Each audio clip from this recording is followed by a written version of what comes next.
പ്രക്ഷോഭകരെ കൊല്ലുന്നത് നിർത്തും വരെ ഇറാൻ ഉദ്യോഗസ്ഥരുമായി ചർച്ചയില്ലെന്ന US പ്രസിഡന്റ് ഡൊണാൾഡ് ട്രംപ്. പ്രക്ഷോഭം തുടരാൻ ഇറാൻ ജനതയോട് ട്രംപ് നിർദ്ദേശം നൽകി. പ്രക്ഷോഭത്തെ പിന്തുണയ്ക്കുമെന്നും സഹായം അതിന്റെ വഴിയിലാണെന്നും ട്രംപ് എക്സിൽ പോസ്റ്റ് ചെയ്തു. MCA നാസർ ചെയ്യുന്ന വിശദാംശങ്ങൾ നൽകാനായി. നാസർ, ഈ ട്രംപിന്റെ ഇടപെടൽ എത്രത്തോളം ഗുരുതരമാക്കുകയാണ് സാഹചര്യം? എന്താണ് ഇപ്പോഴത്തെ അവസ്ഥ?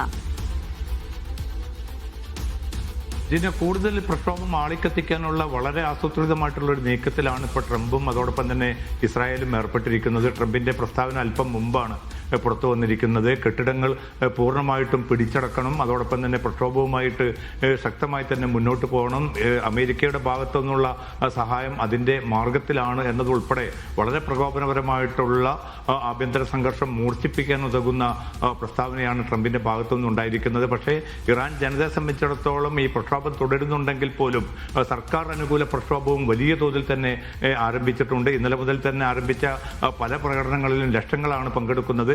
ആഭ്യന്തരമായിട്ടുള്ള വലിയ വിഭാഗീയതയിലേക്ക് ഇറാനിയൻ സമൂഹം മാറുന്നുണ്ടെങ്കിൽ പോലും പ്രക്ഷോഭം ഏത് സ്വഭാവത്തിൽ ഇനി മുന്നോട്ട് പോകും എന്നത് വളരെ പിന്നെ താല്പര്യപൂർവ്വം തന്നെയാണ് ലോകം നോക്കിക്കാണുന്നത്. യൂറോപ്യൻ രാജ്യങ്ങളും ഈ പ്രക്ഷോഭകരെ അമർച്ച ചെയ്യുന്ന നടപടിക്കെതിരെ ശക്തമായിട്ട് രംഗത്ത് വരികയും വിവിധ ഇറാനിയൻ അംബാസഡർമാരെ വിളിച്ചു വരുത്തി പ്രതിഷേധം അറിയിക്കുകയും ചെയ്തിട്ടുണ്ട്. എന്തായാലും ഇന്ന് രാത്രിയോടുകൂടി അമേരിക്ക അതിന്റെ ഫൈനൽ ഒരു തീരുമാനത്തിലേക്ക് എത്തുമെന്ന റിപ്പോർട്ടുകളാണ് ഏറ്റവും അവസാനമായി ലഭ്യമാവുന്നത്. ജീന. ശരി, MCA നാസറാണ് വിവരങ്ങൾ നൽകിയത്.